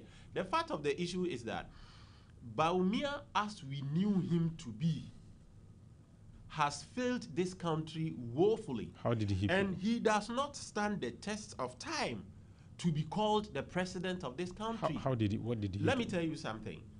Baumia is somebody we never knew from Adam. I don't think that's correct. Let me finish. Maybe you say he was not that known. He was not that known. Yes, continue. Until Nana Akufo-Addo told the whole world that there was there is economic messiah who will be able to turn around the country. he will be able to turn us from all the economic problems that we have in this country. Nana Akufo-Addo told us. He told us again that, indeed, Nana Akufo-Addo, when it comes to the economy, he was not on top of issues. So the MPP should allow him to bring Bawumia, the whiz kid. The wife, or even sometimes went out and told the whole world the prowess in the economy. You get it here. And so he told them, give me chance. He is the best bet for now. And then there was internal wranglings. But finally, cool heads prevailed. He was given a card to become the running mate of Nana Addo Dankwa Akufo-Addo, the former president. And then when he assumed the running mate role, Ghanaians heard a lot about him. Series of lectures in this country, telling the good people of this country that if the fundamentals were weak then, the exchange rate would expose you. Wasn't he speaking the fact? What fact was he speaking? Wasn't it factual? What was he speaking? What fact was he speaking? That indeed, if your he fundamentals saw that are strong, the fundamentals the exchange were weak, rate will and so reveal the exchange rate was going to expose whoever is in power. Okay? And then he set about 177 questions for the then Vice President of the Republic, yes, who was the leader of the economic management team, that he should answer those questions. You get my point? He said a whole lot of things about this economy, that he was the Messiah. I remember during their last flag bearership race, Dr. Kunedu Apreku raised this question that, what is the relevance of a Messiah who cannot heal his own people? Fast forward, he was made the running mate. Fast forward, he became the vice president, leader of the economic management team. He did not keep quiet. He continued to talk to the people of this country that he had formed a solid team. The economy from 2017 to somewhere 2021 was really showing signs of recovery and improvement. We were averaging growth rate of 7%. We were moving from a tenure where the growth rate was moving around 3%. It got to an average of 7%. Inflation dropped to a single digit within that period. The exchange rate was doing well. All the macroeconomic indicators you can point to were doing well until the global issues came. So in the first 4 years, some say, indeed, we saw we saw improvement in the economy. That is their thinking. When we left office in 2016, I'm sure you remember we were under the IMF program. We were. The gains that we made, did we attribute it to the IMF? Yeah, some of you claim that it was IMF. If some of us claimed, we were on the IMF. Path of recovery. We were on the path of recovery. I must put it straight here. We told them that the gains that they were talking about during that time was not something that just came from heavens. Mahama had worked seriously then. They only came to, as it were, continue what we left off. But they did not even... Can we apply the same logic here? Please, let me tell you something. They did not even give a single credit to Mahama and the NDC government then that we had done something. Okay? They mesmerized President Mahama. They called him the incompetent one. And then you were given the reins of power. And then you came and then you mess up. You have left just a little over 1 year ago. Now the gains the NDC is making is not attributable to the NDC. It is the same logic, in fact. Listen, that is not the same logic. We are Listen under to me. an IMFD. That is not the same logic. When we put ourselves in the clause of the IMF, a whole lot of things were wrong. Remember, we had the Dumso menace hanging around our neck. Yes. And Dumso was not the making of President John Dramani Mahama. Was it? It was. You were in Let government. me tell you, we were in government, but it wasn't the making. Let me chronicle some of the things that happened before the Dumso became before you prevalent. took over, we didn't have Dumso. My brother, maybe I don't know whether you were not in this country. Dumso started way back when Rawlings was in power. No, we are not saying we've not had pockets of Dumso, but yours was a sustainable period of Dumso for like 3 to 4 years. Let me tell you something. When Rawlings was in power, he saw this. He brought in the Aboase thermal plant to support or cushion the energy sector. That was not enough. While we were bringing the Aboase thermal plant, extensions were being made to other towns and villages. We expanded the coverage of electricity, unaccompanied by the power that we have in this country. When Kufuor came, he also extended electricity to places, didn't he? During his time, Dumso emanated or reared its ugly head again. That was when he went to buy some badges. You remember Rekub Doctor, their energy experts said they were toys. They weren't going to solve the problem. You get the point. They were taken to Kumasi, or they were brought to Kumasi. They were here. We all saw the power badges. The argument I'm making to you is that I just we've had periods. I just want to build a point. If you, Alpha, if you could allow me to build a point. Because the point that you've just built now, I need to seek some clarity. What I'm saying is that, yes, we've had pockets of Dumso. You can even, some people will even trace it back to the Rawlings days, or maybe to Nkrumah, Hilalima, whatsoever. What we are saying is that we've not had the sustainable periods of Dumso that we had under NDC in any of the regimes that we've had. Alpha, I'm building the point. Yours was over the roof. Listen. And you created it. I am coming to that point, but it looks as if you don't want me to come there. Maybe you don't want me to be heard by the people that this is the reality. So I got to Kufuor's era. He brought a power badges that were not enough to support the energy sector. And then he also started the Buipa project, which he couldn't finish. That was going to give us about 500 kilowatts of power. Okay? Megawatts of power. And that he did not finish. It was Mills Mahama that came to finish it. That did not still cater for the energy needs of this country. We were still expanding.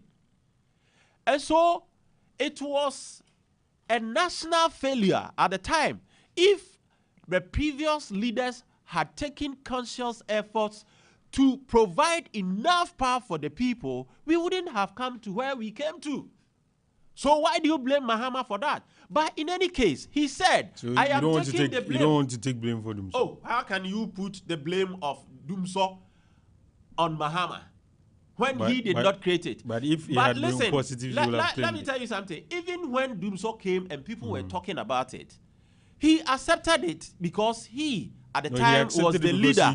And then he said he would solve it. And before NDC left office in 2017, there was no Dumso in this country. So we had solved the problem. So you disagree with Mahama when he said he took responsibility? Let me tell you something. We all know that it wasn't his fault. But then everything went haywire during his time.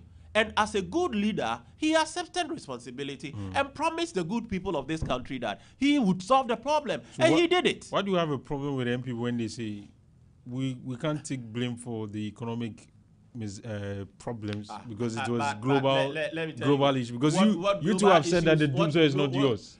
So they too say economic is not our doing. I have chronicled issues that came up before we went to where we were. But I've also told you that when they took over, the economy was doing well until COVID struck. Do you know the number of things that we import from, what do you call it, this country that is in war with Russia? Ukraine. What do we take from Ukraine? By way of import, sunflower and how many tons of that? And those how many tons of that do we take? And so let's say it was COVID. COVID came and everything in this country went down. President Mahama himself has acknowledged the impact of COVID. My brother, some of your ministers have done too. Let me tell you something. When there was Doomsor, Mahama solved Doomsor. So if there was but Ukraine, COVID couldn't have been solved by the government. If there was Ukraine, it was a problem to be managed. Listen, if there was Ukraine-Russia war, these people who were in power should have done something to surmount the problem. Their main priority... And they did not do anything. All they did was borrowing. They saved lives. Which lives did they save? Which African country was badly hurt during the COVID era? Tell me one country in Africa that suffered, that they didn't get anything. Ghana's management of COVID, my brother, has been proven to be one of the best. Did Togo record 100 or 300 or 400 casualties in the COVID around that time? I will not go further. Let's take Cote d'Ivoire.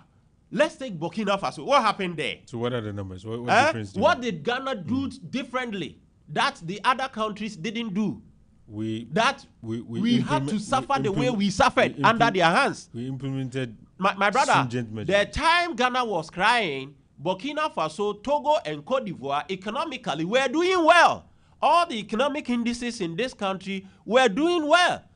Their economy was inflation, not as exposed. Their currency to the dollar rate, everything was just normal if you compare to ours. Under the watch of this man called Baumia, who knew every solution to Ghana's economy but couldn't do anything for us. And this man, 1 year after office, wants the good people of Ghana to return him. Oh, when they were saying Mahama was incompetent, it took 8 years before Ghanaians said, okay, let's go back and bring this man. At the end of the day, we saw the things that he did. You are just 1 year behind here. Mahama, after leaving office, just 1 year behind here. Don't go there. I know where you are going, what you are going to talk about, and I don't want you to go there. Please let me go there. There were people who said that in this country, we don't distool a chief and bring him back. It was abomination. Mahama knew nothing when it comes to the economy. And so they should not bring this man back. He will take us back 100 years. This Baumia man was heard saying it. That there is nothing in Mahama. Now he has something in him. What has he got in him? He has nothing. Among all of them, he will be the least performer. I'm telling you, Kennedy will be better off in government, in presidency than Baumia.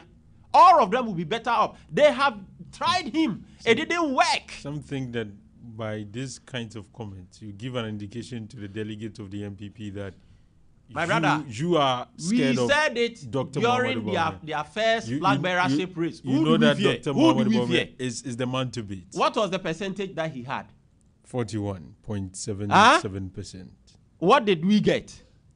What we are saying is that there is nothing good in him. We live in a country where everybody matters. And so in their race, we cannot sit ordinarily and say that we will not talk about it. We will talk about it, but we are saying that somebody who the president, former president, Nana Akufo-Addo, whitewashed and gave him all the accolades in this world, that he knew the economy and the economics of this country very well. He was going to turn around our fallen, what do you call it, economic standards, and so on and so forth.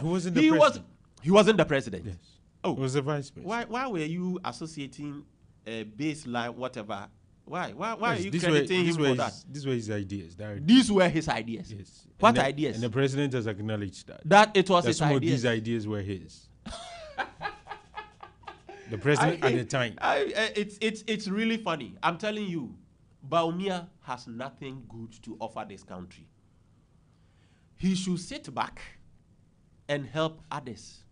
But for him, in the wheel, the front wheel, driving wheel, no. Some delegates sitting this morning we'll listen to you and say a lot of these things were said about Akufo-Addo, maybe John Mahama. Oh, now, if a lot were said you can about, say listen, it, but a lot were said. The delegates know who's best for them. A lot were said about Mahama. A lot were said about he was not going to do well. Mm.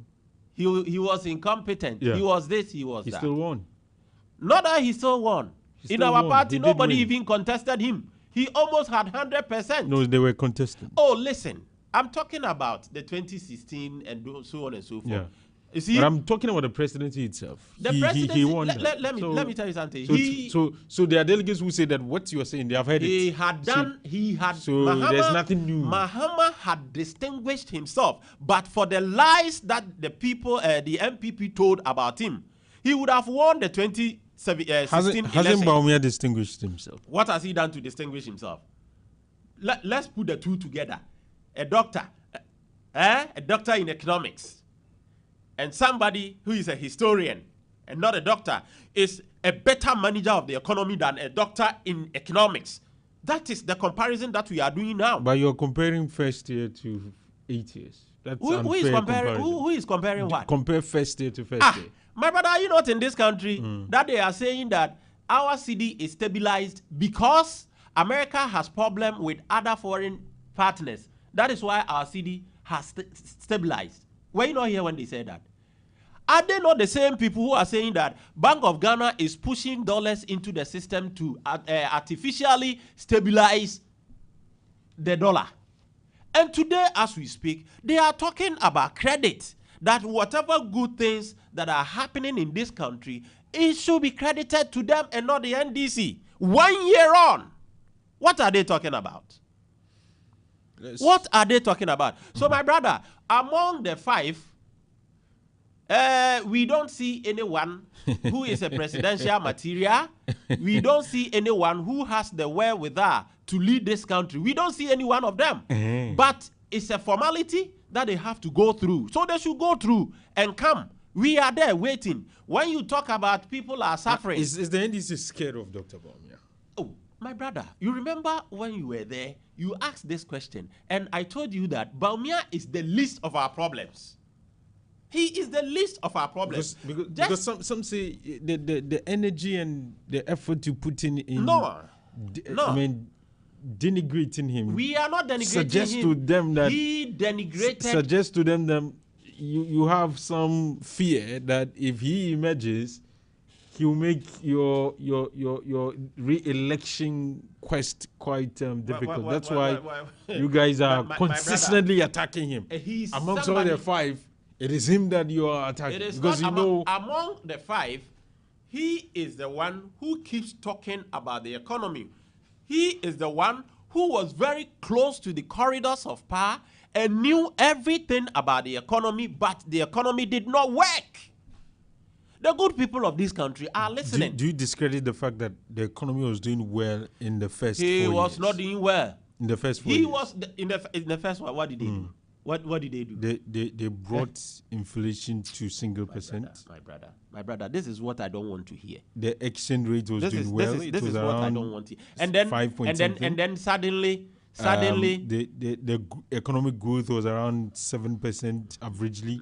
These were good macroeconomic indicators. All the economic indicators that you have talked about right now were sustainable, were something that were, anchored on good programs. When the COVID came, we shouldn't have, slid to where we got to. Now, as we speak, should anything happen in this world, our part of the world or elsewhere, I am sure Ghana is well cushioned that we will not, slide to where they took us to. Even Ebola, when it happened, you guys said it affected the economy. My brother, you record that. And Ebola when it came, so Mahama, the president at the time, the visionary man, through his vision, he was able to do a lot of things for this country. Although Ebola was a disease that disturbed this country, we made gains out of that. But this COVID that we are talking about, it gave Ghana substantial amount of money. There was enough funds to fight COVID. They chopped the money. They misused the money. They misappropriated the money. Were we not in this country when the health minister went to procure drugs that did not even go through parliament for approval? And when he was asked, he said he was so disturbed that he didn't know what to do. He was interested in saving lives. What lives were you going to save that you wouldn't go to parliament for parliament to approve whatever you were going to? And you saw the steady, you heard about the steady deals that went on. You get me? So we are talking about these people, the incompetent ones, people who will always want to talk somebody down. But when they are given the same position, they don't perform. Okay. Ghanaians are very happy today that we have President Mahama steering the affairs of this country. Ghanaians understand that during the MPP era, their life was worse. Today, theirs is better. Not to talk about the peace that they are enjoying in this country. The arrogance that people had to endure. So what are we talking about? Let me read some messages. I'll come to you for you. This one says that he sent in a flyer and came back with the message, we have the men. Okay. Thank you very much for joining us this morning with your message. This one says, good morning to everyone. Yes, Janice is going to be very critical for Bawumia. If Ken loses, it's going to be a boom in the party. It's like, okay. Watching you live on YouTube. Thank you very much, Papagosi, for joining us this morning with your message. This one says, Alfa, good morning. Looks as if Collins is on fire this morning. It appears because you are interviewing him, he's really on fire. Okay. Yeah, Collins is very energetic this morning. Thank you very much for joining us this morning. This one says that, good morning. Collins should be told that worse things were said about Nana Addo than Kufuor. What happened? They can go ahead and malign Bawumia. They can go ahead and castigate him. Whether they like it or not, Bawumia is the future president of the Republic of Ghana in 2029. Okay. His response to you is Riakai. I don't know what Riakai means to. I don't know what Tria is, whether it's Ria or Tria. But that's his response to you. This one says that, good morning, Alpha. My name is Kobe. The issue at hand is whether you like it or not. When you listen to Dr. Bawumia, nobody will tell you that he has ideas. He clearly understands the economy. He's the kind of personality we want. I think that the closest person that you can compare to John Mahama in terms of personality, calmness, and of course, is Dr. Muhammadu Bawumia. Okay, thank you very much, Kobe, for joining us this morning with that message. Collins, let's wrap up this morning. Listen, when you go for your internal elections, like the flag bearership one they are going to have, and Bawumia is not able to get 60%, it's a total rejection already. The party itself has rejected him already. This is a fact. If he should put 60% of the votes, then so any internal election, the person who emerges flag bearer doesn't get 60, including 60%. The one that you're about to do. Oh, yeah. So let's take. Take my words, darling. You take my words. Less than 60. If you get less than 60, it means it's a rejection. Already. Why? I'm telling you, amongst four able men, it's including Ken, somebody Brian Echampon, who has been in office. Somebody who who has been the second in command of this country for 8 years. You go into a contest and you get 60% and you think you have won. What did he get in the last one? 63. His first time. He's the only person that is in their party, not ours. I'm coming. Yes, he's the only person in their party to win in his first attempt. It should tell you how competitive primaries are in their party. It wasn't competitive. In your party, it's not that competitive. It wasn't competitive. Let me tell you something. Everything that they did was skewed towards the winning of Baumia. That is what they are continuing doing now. So, that is what they are doing now. But they rigged the first one. They rigged it. Professor Matt Boating has said that they rigged the first election for him, and they have started again rigging. How did they do so? How did they rig it? Oh, didn't you hear Professor Boating? No, a founding member of the party. He expressed an opinion. Somebody. It doesn't make his statement. He did not express an opinion. He said they rigged the elections for Baumia, and they are doing it again. Did he show us how they did so? Oh, my brother, when the toad come from under the waters to tell you that the crocodile is dead, you don't challenge it. So when you get it, Kweku said that John Mahama and some other people, Mahama had 90, almost 100%. That is what we are talking about. Okay. If he is the true leader, that person. No, I want to understand. So are you saying if it is skewed for him, then it means he will get the 63 that you are talking about? Oh, for the 60 that he got, he may retain it, but it tells you that somebody who has gotten 60, a little over 60 in their internal election is a total rejection. Even your party doesn't like you. Let's leave it here. It's a total rejection. And I'm telling you, the MPP are going to reject Baumia once again to tell the good people of this country that they will not vote for him. Good in him. Or the percentage will percentage will tell. If indeed I will get like 70. I will take the MPP and Baumia serious if Baumia gets 80% in this election. Then I will say that yes, indeed, the MPP like him. If he doesn't get this, it's a foregone conclusion. You should forget it. Collins, interesting conversation. Thank you very much for coming. Yes. And that's Collins Wachi. Very interesting thoughts shared this morning. Janice, the last message before we go. Oh yeah, so a lot of excitement in the studio, but I want to show you how to get way more excitement. Okay. So if you haven't checked out the Betway exclusives yet, then you're missing out. These are Betway's very own exciting games like Soccer Striker, Fly X, Chicken Games, Spin the Bottle, and many more. And you are not going to find them anywhere else. They are quick, fun, and full of thrills. Only on Betway, so you don't have to miss out. You can log in today and play your favorite Betway exclusive games and get way more excitement. But remember, Betway is regulated by the Gaming Commission of Ghana. No under 18 and always bet responsibly. Thank you.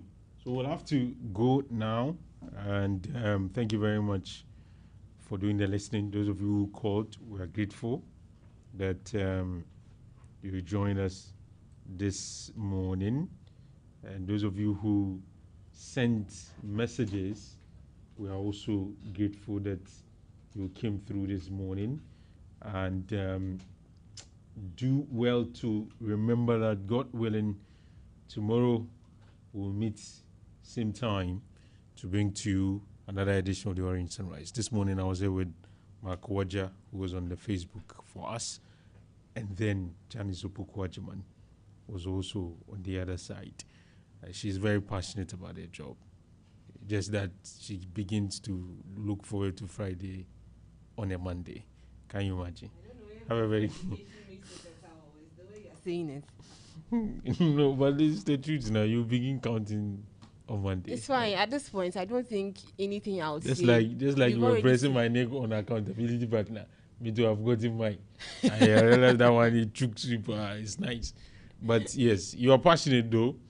But you start looking forward to Fridays on Monday. You are a legend though. Alfa, you are the only person. If that makes you happy. You are the only person in Ashanti region who does that. Our time is up. Ovogu. No, you are a powerful man. Good morning. Last, the show has come to an end. Eh? Tomorrow we'll meet. Last. Now everybody go chop break.